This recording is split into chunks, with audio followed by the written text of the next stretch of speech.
Hallelujah. अपने हाथों को उठाओ सब जन। Thank you Jesus. खुदावंद तेरा पवित्र आत्मा इनकी जिंदगियों में कार्य करे। आज जितने जन खुदावंद इस लाइव टीचिंग को सुने, तेरी पवित्र आत्मा के जरिए ब्लेस्ड हो खुदावंद। इनकी जिंदगियों से हर वो कमी निकले खुदावंद जो तेरी ओर से नहीं, तुझसे जो दूर करती है खुदावंद। तेरा वचन इनकी जिंदगियों में आज काम करे, पवित्रताई में, सामर्थ में, नए दर्शनों में खुदावंद, नई ग्रेस में इन्हें लेके जाए खुदावंद। मैं तेरे जीवित नाम में इन्हें आशीषित घोषित करता हूं खुदावंद। तेरी हीलिंग का आत्मा इन्हें छुए खुदावंद। जितने बीमार है इस वचन को सुने और चंगे हो खुदावंद। तेरा पाक रूह इनकी जिंदगियों में, इनकी सेवकाइयों में ग्रोथ के साथ खुदावंद इनको छुए। जितनी अंधकार की शक्तियां इनकी जिंदगी में काम करती, तेरे जीवित नाम में खुदावंद इस वचन के द्वारा इनको छोड़ के जाती रहें। तेरे जीवित नाम में हम मांगते हैं, आमीन। यीशु मसीह के नाम में, आमीन। हालेलुया। स्वागत है यीशु मसीह की प्रेजेंस में। आप देख रहे हो कि मैं अपने प्रेयर रूम के साथ बैठा हूं और ये परमेश्वर की विल है कि यहां से अब मैं आपको रोज या एक दिन छोड़ के या कभी भी जब परमेश्वर का आत्मा मुझे लेके आया करेगा, मैं आपको टीचिंग दूंगा। इसका रीजन ये है कि सिचुएशन कोई भी हो आपकी लाइफ में, वो मैरिज ट्रबल हो, वो फिजिकल ट्रबल हो, वो हीलिंग हो, वो कैंसर हो, वो एड्स हो, वो फाइनेंशियल ट्रबल हो, वचन के मुताबिक हमें जो तलवार दी गई है, यानी वो वस्तु जिससे हम काट सकते हैं, जिससे हम डिस्ट्रॉय कर सकते हैं, और हम जानते हैं हमारी जो आत्मा की तलवार है, क्योंकि हमें शारीरिक तलवारें परमेश्वर ने नहीं दी हैं, क्योंकि हमारा युद्ध सांसारिक नहीं, हमारा युद्ध इस संसार का नहीं, हमारा युद्ध किसी मांस, किसी लहू से, किसी सिख से, किसी कैथोलिक से, किसी पेंटिकोस्टल से, किसी समाज से नहीं।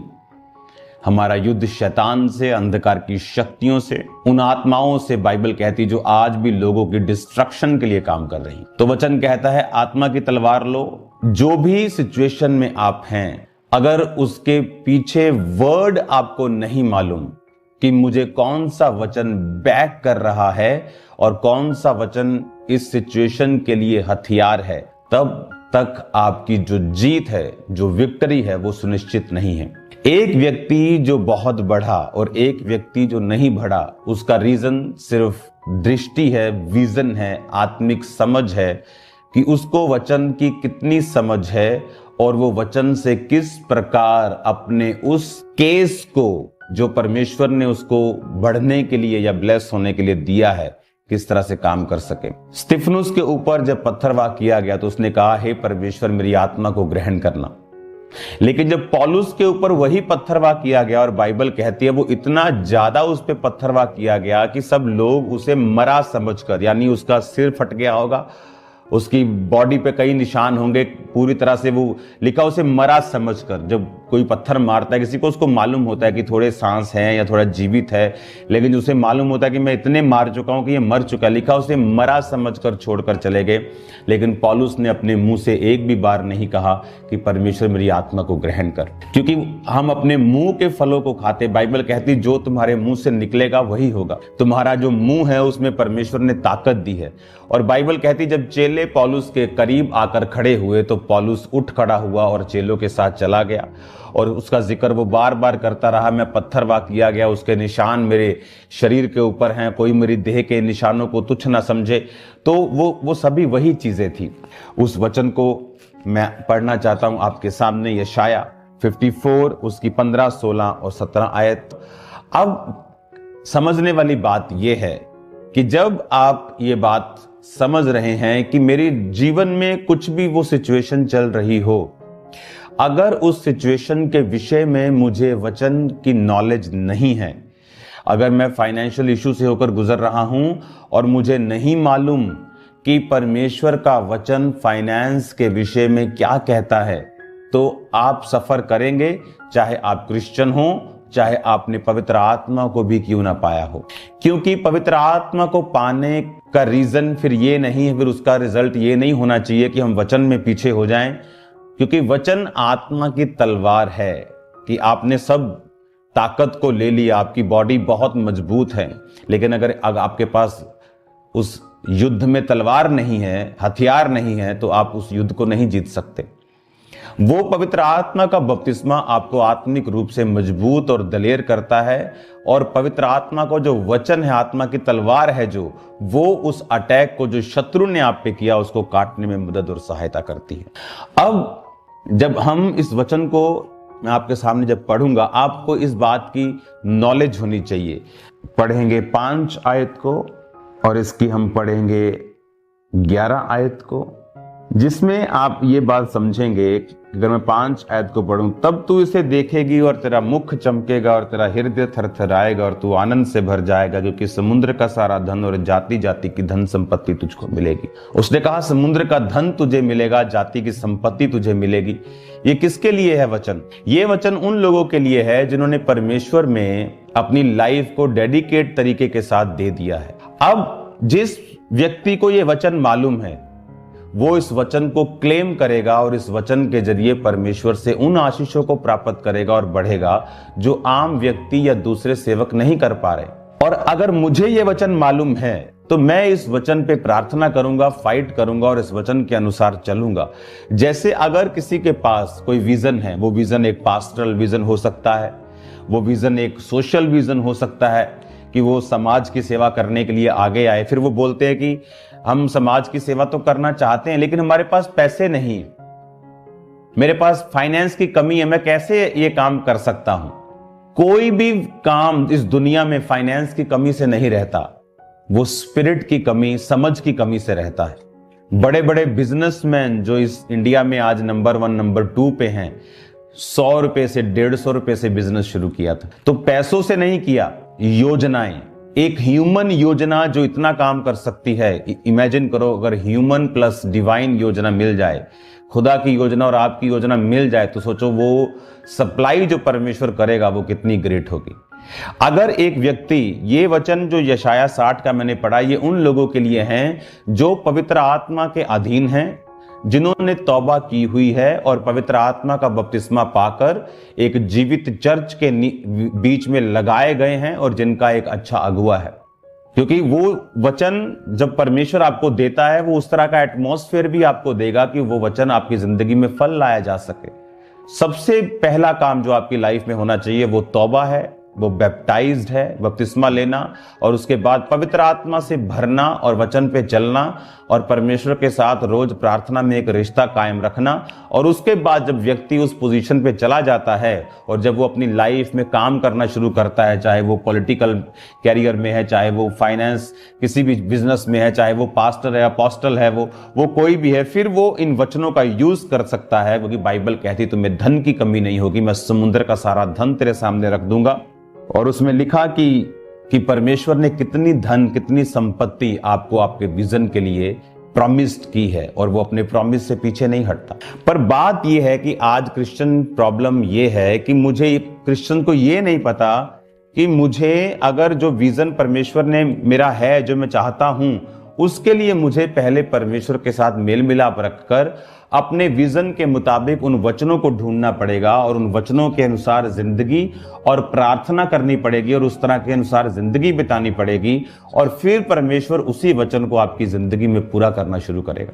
तो ये बात आपको मालूम रखनी है कि जो विजन के लिए आपको पैसा चाहिए, जो विजन के लिए आपको ग्रेस चाहिए, वो अपने आप आपकी जिंदगी में नहीं आएगी, आपको उसके लिए बोना पड़ता है। पैसे की कमी को दूर करने के लिए पैसा बोना पड़ता है। अगले 3 महीने क्रिश्चियंस के लिए इतने ब्लेस्ड हैं, मैं आपको बताना चाहता हूं। यशाया 54 उसकी 16 आयत को पढ़ने से पहले मैं आपको एक चीज बताना चाहता हूं। 15, 16, 17 हम पढ़ेंगे, लेकिन मैं 16 पढ़ूंगा। ओके, मैं 15 भी पढ़ता हूं साथ। सुन, लोग भीड़ लगाएंगे परंतु मेरी ओर से नहीं, जितने तेरे विरुद्ध भीड़ लगाएंगे वो तेरे कारण गिरेंगे। सुन, एक लोहार कोयले की आग धोंक कर उसके लिए हथियार बनाता है, वह मेरा ही सिरजा हुआ है, उजाड़ने के लिए भी मेरी ओर से एक नाश करने वाला सिरजा गया है। ये वचन इतना गहरा है, अगर आपको समझ आ जाए आपकी लाइफ की प्रॉब्लम सॉल्व हो जाएंगी। उसने कहा जो कोयला धधका कर, कोयले की आग को धधका कर फूंक कर जो व्यक्ति हथियार बनाता है, और जो उस हथियार को यूज करने वाला व्यक्ति भी मेरा ही सिरजा हुआ है। ये बड़ा गहरा वचन है। परमेश्वर ने कहा, और 17 आयत पढ़ेंगे इसके बाद, जितने हथियार तेरी हानि के लिए बनाएंगे उसमें कोई भी सफल ना होगा, और जितने लोग मुद्दई होकर तुझ पर नालिश करें उन सबों से तू जीत जाएगा। यहोवा के दासों का यही भाग होगा और मेरे कारण धर्मी ठहरेंगे। यहोवा की ये वाणी है। परमेश्वर कहता, जो हथियार बनाने वाला फूंक फूंक कर, आग को धधका कर हथियार को बनाता है, वो मेरा ही सृजा हुआ है, और जो उसको उजाड़ने के लिए मेरी ओर से एक नाश करने वाला भी सृजा हुआ है। यानी परमेश्वर ये कह रहा है कि nothing is out of control, कुछ भी आउट ऑफ कंट्रोल नहीं है। जो हथियार बनाने वाला है वो भी मेरी ओर से है, जो हथियार उजाड़ने के लिए बना वो भी मेरी ओर से है, जो उजाड़ने के लिए बंदा नाश करने वाला खड़ा है वो भी मेरी ओर से है। पर कहता, जितने हथियार तेरी हानि के लिए बनाए जाएंगे वो सफल ना होंगे। जो तुझ पर मुकदमा करने की कोशिश करेंगे उनसे तू जीत जाएगा, और उनमें से कोई भी सफल नहीं होगा। जितने तेरे विरुद्ध भीड़ लगाएंगे वो तेरे कारण गिर जाएंगे। हालेलुया। विरोध होना, परमेश्वर कहता, ये मेरी ओर से है। मत समझो आपकी शैतान कुछ कर रहा है। परमेश्वर कहता, वो भी मैं ही करता हूं, ताकि मैं सुसमाचार को आगे लेके जा सकूं। इसीलिए कभी आपने 1% भी जो खुदा के दास हैं उनके चेहरों पर भय खौफ नहीं देखा होगा। वो हंसते आपको मिलेंगे, वो फेक नहीं हंस रहे या कुछ दिखाने के लिए, ऐसा नहीं है, क्योंकि वो वर्ड को जानते हैं, वो वर्ड की बैकिंग को जानते हैं, वो वचन की बैक जो उनके पीछे खड़ी है वो उसको जानते हैं। अपनी आंखों को बंद करो, अपने हाथों को उठाओ। Thank you Jesus. जितनों ने टेस्टिमनी को देखा खुदाबंद, जो इंटरनेट पे हैं खुदाबंद राइट नाउ, जो खुदाबंद इसको बाद में देखेंगे खुदाबंद, जितनों ने भी इस गवाही को सुना, ये गवाही इनकी जिंदगियों में 100 गुना फलों को लेके आए खुदाबंद। यही टेस्टिमनी खुदाबंद इनके विश्वास को इतना बढ़ाए, इतना आशीषित करे खुदाबंद, इनके विश्वास को एक नेक्स्ट लेवल का खुदाबंद कर दे। मैं प्रार्थना करता हूं खुदाबंद, जो ऑनलाइन देख रहे हैं और जो देखेंगे, तेरा पवित्र आत्मा इनको हीलिंग दे, इनको डिलीवरेंस दे, इनको ताकत दे खुदाबंद, तेरे बड़े अजीब अचंभे नाम में खुदाबंद मैं इनको ब्लेस्ड घोषित करता हूं। कोई अंधकार की शक्ति इनकी जिंदगियों में कार्य न कर सके खुदाबंद, कोई दुष्ट आत्मा इनकी जिंदगियों में कार्य न कर सके। मेरे पिता परमेश्वर, तेरा पाक रूह इनकी जिंदगियों को छुए, तेरा पाक रूह राइट में इन्हें हील करे और डिलीवर करे और पूरी रीति के साथ आजाद करे। अपने हाथों को उठाओ। Thank you Jesus. तेरी हीलिंग इनके लंग्स में जाए खुदाबंद, इनकी किडनीज में जाए खुदाबंद, तेरी हीलिंग इनके ब्लड में जाए खुदाबंद, तेरी हीलिंग खुदाबंद इनकी बोन्स में जाए खुदाबंद, तेरी हीलिंग इनके सभी बॉडी पार्ट्स में एंटर करे खुदाबंद, तेरी हीलिंग इनकी मैरिज में एंटर करे, तेरी हीलिंग इनके फाइनेंस में एंटर करे, तेरी हीलिंग खुदाबंद इनके गर्भ में एंटर करे। In the name of Jesus be healed, in the mighty name of Jesus Christ be healed and be delivered. तुम डिलीवर हो जाओ और हील हो जाओ और चंगे हो जाओ यीशु मसीह के पवित्र और सामर्थी नाम में। लाखों स्वर्गदूत जाएं खुदाबंद, खुदा प्रभु जी, कल के लोग जो आने वाले लाखों दूत जाएं खुदाबंद खुदा, और सही सलामत लेके और सही सलामत वापस लेके जाएं खुदाबंद। की गाड़ियों पर तेरा लहू छिड़कता हूं खुदाबंद, रास्तों खुदाबंद, रास्तों के ऊपर तेरे दूतों को लगाता हूं खुदाबंद खुदा। कल जितने लोग उस मीटिंग को अटेंड करे खुदाबंद, जितने उस ऑयल प्रेयर से और हैंकी प्रेयर से रिसीव करके खुदाबंद अपनी हीलिंग को लेके जाएं, वो तेरी महिमा का कारण हो खुदाबंद। तेरे जीवित नाम में लोग चंगे हों, तेरे जीवित नाम में लोग आजाद हों, तेरे जीवित नाम में लोग बरकत को और आशीष को पाएं खुदाबंद खुदा। मैं तेरे जीवित नाम में कल आने वाले सब लोगों को आशीषित घोषित करता हूं। आज रात की प्रार्थना खुदाबंद जो प्रेयर माउंटेन से हम करें, तेरा पाक रूह अजीब और चंबी रीति के साथ कार्य करे खुदाबंद। तेरे जीवित नाम में मैं फायर को रिलीज करता हूं इनकी जिंदगियों के ऊपर, इनकी बॉडीज के ऊपर, इनके सिस्टम के ऊपर। ये सेम ना रहे यीशु मसीह के नाम में मैं आपको आशीषित घोषित करता हूं। ऑनलाइन देखने वालों के ऊपर ब्लेसिंग की घोषणा करता हूं खुदाबंद खुदा, तेरे जीवित नाम में मांगता हूं। आमीन आमीन। ये मीटिंग जो भी देख रहा है ऑनलाइन और जो बाद में देखने वाले हों, जब ब्रांचेस में ये मीटिंग चलें खुदाबंद, तेरे लोग बरकत को, हीलिंग को, आशीष को पाए यीशु मसीह के नाम में। आमीन आमीन। God bless you all.